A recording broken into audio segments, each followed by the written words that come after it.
Bienvenida. Sea amable, saluda, querida. Hola, ¿qué tal? Yo soy Emilio Guerra Escobedo y hoy, como preludio a la entrega de los premios Óscar 2025, vamos a hablar de la película más nominada del año, que se llama Emilia Pérez. Y bueno, decidí hablar de esta película porque ya hemos visto toda la polémica que se ha creado alrededor de la concepción de esta película, si es buena, si es mala, si es insultante, etcétera, etcétera.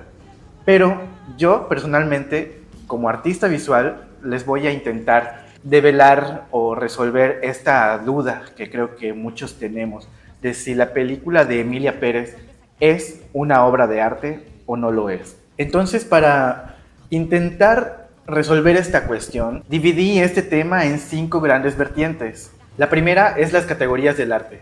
Hay que recordar que no todas las obras de arte son preciosas, son perfectas. Muy por el contrario, la gran mayoría de las obras de arte no son bellas. Existe entre las categorías del arte lo feo, lo ridículo, lo horrible, lo grotesco, etcétera, etcétera, etcétera. Hay miles y miles de clasificaciones del arte y de las categorías del arte. Y yo creo que esta película, Emilia Pérez, cae en una categoría, pues digamos que no muy buena. El segundo punto que quiero tocar es la diferencia entre arte y artesanía. Yo sé que esta pregunta básicamente no tiene respuesta, pero si nos ponemos a analizar obras cinematográficas o visuales con la que podamos comparar a la película de Emilia Pérez, sí podemos encontrar algunas que se acercan más a la artesanía que al arte. Miren, yo por ejemplo comparaba hace un tiempo este filme con la serie del Secreto del Río, que también a mí me pareció muy bella, pero se me hizo que se va un poco más hacia la artesanía. Y Emilia Pérez, pues como que voltea un poco más hacia el arte. ¿Por qué lo digo? Porque, bueno, la artesanía yo siempre he pensado, y ustedes no me dejarán mentir, que la artesanía siempre se hace para agradar. O sea, por ejemplo, pensemos en un huipil, que es una demostración de artesanía de los pueblos indígenas. Un huipil, por ejemplo, siempre se hace para que le guste a la persona que lo va a utilizar. Y comparémoslo, por ejemplo, con un vestido de los de las pasarelas, que de repente hay personas que los consideran hasta como que demasiado ridículos, ¿no? Ahí nos podemos dar cuenta de qué es artesanía y qué es arte. Entonces, si nos ponemos a analizar la película de Emilia Pérez a partir de esta comparación, tal vez un poquito burda, sí puedo decir que una serie como la de El Secreto del Río se acerca un poco más a la artesanía, y una película como Emilia Pérez se acerca un poco más al arte. Ahora voy a seguir analizando por qué. El siguiente punto que me gustaría tocar es que una obra de arte siempre debe ser la visión del autor. Y bueno, esta persona, que no me quiero meter en polémicas acerca de todas las declaraciones que ha hecho este sujeto nefasto, que habló de la cultura mexicana, que habló incluso del lenguaje español, y etcétera, etcétera, etcétera, declaraciones demasiado nefastas que ha hecho este señor. Pero la visión de México de él es esta, una visión completamente sesgada, una visión completamente ignorante, una visión completamente superficial, cruel, burda, y no sé, tantos adjetivos que podría decir en este momento, que no se trata de eso este video, ¿no? Pero es la visión de él que está retratada en esta película. Y bueno, siguiendo en este sentido, puedo decir también que una obra de arte se debe caracterizar porque tiene un contenido y una forma. Podríamos hablar del contenido de esta película, que es esta visión del autor, la temática de la película, que cada quien tiene su propia interpretación. Y en la cuestión de la forma, sí podemos analizar, por ejemplo, la fotografía, el diseño de vestuario, el maquillaje, las coreografías, la música. En ese sentido, yo digo que tiene bastantes cualidades, algunas buenas, algunas malas, algunas muy, muy malas. Por ejemplo, en la cuestión musical, que personalmente a mí no me gusta cómo cantó Carla Sofía Gascón, como Emilia Pérez, no me gusta para nada su voz. Y aparte, las traducciones dejan mucho que desear, no me van a dejar mentir. Y lo peor de la película, personalmente, yo creo que es tanto la actuación como el pésimo español de Selena Gómez. Yo creo que ahí no hay punto de discusión. Yo creo que todo el mundo estamos de acuerdo en que realmente es malísimo. El siguiente punto que quiero tocar es que una obra de arte siempre debe invitar al espectador a reflexionar, a tener una propia interpretación, a tener una propia opinión de lo que acabamos de ver en una película. Yo personalmente sí creo que fue una película muy burda, muy cruel. Tocar temas tan delicados como los desaparecidos, como la violencia, como el narcotráfico aquí en México, realmente yo creo que nadie debería tocar esos temas en una película. Y yo no quiero decir, y mucho menos musical, porque hay muchos musicales. Puedo poner el ejemplo de Los Miserables, ¿no? Que habla de la pobreza, del sufrimiento, etcétera, etcétera. Por supuesto que todos los temas se pueden tocar a través de un musical, pero sí creo que ni siquiera en ese sentido se acertó en esta película. Para mí fue bastante triste e insultante incluso. Y es que miren, sin ánimos de crear polémica ni absolutamente nada parecido, estaba viendo el video de una crítica de arte de Abelina Lesper acerca de esta película y decía de que todo el mundo en sus críticas dice que esta película es una burla a la situación que se vive actualmente en México sobre las desapariciones, la violencia, porque no necesita un director de cine extranjero para que se burlen de estas situaciones.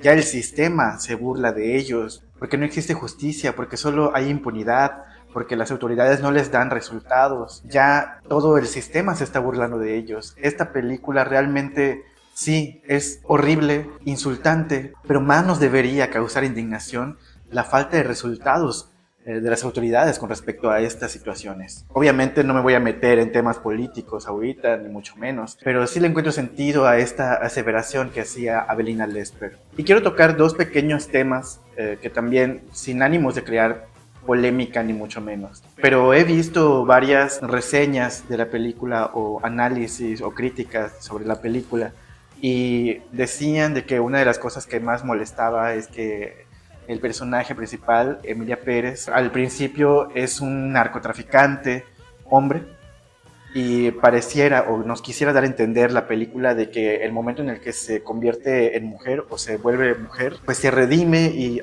mágicamente ya es otra persona, una persona buena y que intenta en este ánimo de reivindicación hacer su parte y resolver el tema de los desaparecidos, ¿no?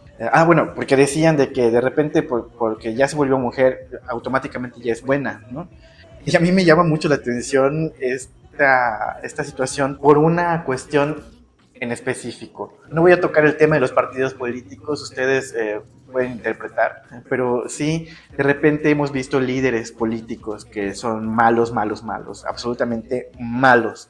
Y el momento en el que se pasan a otro partido político, a todo mundo se le olvida lo que hizo anteriormente. Si era corrupto, pues ya no lo es. Si era delincuente, ya no lo es. Si tenía cadáveres en el closet, pues ya no los tiene. Entonces sí me parece curioso que nos indigne verlo en una película que es ficción y de un personaje que no existe, y que nos parezca lo más natural del mundo verlo en las cuestiones de la vida real. Y para terminar esta crítica, antes de llegar al último punto, también otra de las cuestiones que están muy mencionadas en los análisis que he visto últimamente de la película es que el peor insulto de todos es que al final la santifican, ¿no? Como que la empiezan a tener como una santa. Incluso existe la imagen esta donde tiene una figura de ella y sin dedos, porque pues se llegó a saber todo lo que pasó al final de su vida, ¿no? Y la santifican y decían, esto no puede ser posible, ¿cómo van a santificarla si ella era la causante de todo el mal que existió, de todos los desaparecidos, de toda la violencia que existió antes de que se convierta en Emilia Pérez? Y resulta que porque ya es mujer, ella lo resuelve todo y ya es una santa, ¿no? Entonces, a mí me parece también muy curioso porque yo he sabido, en las noticias lo he visto muchas veces, que en los pueblos de por allá donde existen estos casos muy fuertes, de repente veneran a estas personas, incluso sin necesidad de cambiarse el rostro o de cambiarse de sexo ni nada. Los veneran, ¿por qué? Porque les llevan, no sé, para las fiestas del pueblo, que patrocinan cosas, que ayudan a los niños, que dan, no sé, este tipo de cosas, ¿no? Y los santifican de una forma inexplicable. Y otra de las cuestiones en este sentido es toda la narcocultura que proliferó en cierto momento, en la que los narcotraficantes ya eran casi superhéroes. Se les hicieron películas, se les hicieron series, ¿no? Por ejemplo, puedo mencionar la del Señor de los Cielos, La Reina del Sur, etcétera, etcétera, donde se habla del crimen organizado y de los líderes de los cárteles, incluso no solo de México, sino también de Sudamérica, etcétera. Y se habla de ellos como superhéroes, ¿no? O sea, empezábamos a verlos ya casi como figuras aquí muy interesantes y todo el mundo o sea, había gente que quería ser como ellos. Lo comentaba en uno de los podcasts que hice hace unos años, de que esta visión que teníamos de los líderes de los cárteles y todo esto, de repente se volvía peligroso, porque las generaciones que veían eso, niños, adolescentes, pues de repente tal vez pudieran empezar a querer aspirar a ser como ellos, y eso es demasiado peligroso para una sociedad como en la que vivimos. Y bueno, ya para finalizar este video y que no quede demasiado largo y demasiado aburrido, quisiera comentar otra de las características que debe tener una obra de arte, y que es el inspirar a otros artistas a hacer otras obras de arte. Pensemos, por ejemplo, en el Renacimiento, que fue inspirado completamente en las obras grecorromanas. Y esta película, Emilia Pérez, no sé si ustedes saben, pero ya existe una obra independiente de una cineasta mexicana, que es como una respuesta a la película y al autor de la película, al director. Y les voy a dejar aquí abajo cómo se llama esa película, porque tiene un nombre en francés. Pero bueno, esta película de Emilia Pérez inspiró a esa creación por parte de estas personas, de esos actores, que la verdad es bastante buena, pasando por alto un poquito que es de muy bajo presupuesto, etcétera, ¿no? Que también eso lo podríamos tomar como una aportación, porque como es una respuesta a la película, podemos decir, miren, ustedes hicieron esta producción cinematográfica con un presupuesto increíble, y nosotros, a partir del poco presupuesto que tenemos, hicimos una respuesta a la película, que es una oda a los estereotipos franceses, ¿no? No les quiero hacer spoiler de esta obra porque de verdad me gustaría que la vean. En conclusión, sí puedo decir que la película de Emilia Pérez es una obra de arte, una obra muy mala, una obra insultante, una obra demasiado burda. No sé, no estoy aquí para decir todos los adjetivos que pueden dársele a esta película, pero sí también otra de las cuestiones que tienen las obras de arte, o que deberían tener las obras de arte, es que cada uno de nosotros tengamos una opinión sobre ella, y el hecho de que todo mundo esté hablando de ella y que todo mundo la esté odiando y que todo mundo, o que muchas personas, por ejemplo, aquí en México la estén odiando, y que todos crean que es una obra horrible y mala, también puede ser una característica que defina a la película de Emilia Pérez como una de las peores obras de arte, pero al final de cuentas es una obra de arte. Yo creo que es todo lo que tengo que decir de la película. La verdad es que yo espero que se gane el menor número posible de Óscares en la premiación. Ya en mi video de la premiación de los Óscares les voy a contar cuáles yo creo que son las categorías que podría ganar, pero les voy adelantando que a mí, por ejemplo, me pareció muy bueno que no esté nominada, que ni siquiera haya estado nominada al Oscar Selena Gómez, porque yo creo que realmente es lo peor que tiene esta película. Pero, por ejemplo, la actuación de Zoe Saldaña, la verdad es que fue bastante buena. Es la primera película que la veo aparte de Avatar, y también estuve viendo la premiación de los Critics' Choice Awards, que también me pone un poco nervioso porque ganó como el mejor director, el director de esta película, valga la redundancia. Y a mí, de plano, ese sí no me gustaría que gane esa categoría, pero ya veremos. Se los voy a decir mi quiniela en los siguientes videos. Y para finalizar este video, la verdad es que decirles que si no quieren ver esta película, pues es muy entendible, pero creo que para comprender por qué todas estas malas opiniones y por qué todo el mundo, bueno, aquí en México más que nada, están hablando mal de esta película, personalmente yo creo que hay que verla. Hay gente que dice que ni siquiera la vean, pero yo creo que para hacer una crítica de algo, pues hay que conocerlo, ¿no? Si no, estaríamos cayendo en lo mismo que el autor de la película, que se atreve a hablar de algo que no conoce. Pues yo creo que no se trata de eso. Si vamos a hablar de una obra, hay que conocer la obra. En fin, es todo por hoy. Muchísimas gracias si llegaste hasta este punto. y nos vemos en los siguientes videos que van a tratar de la premiación del premio Oscar. No se los pierdan. Muchísimas gracias por visualizar. Una condena.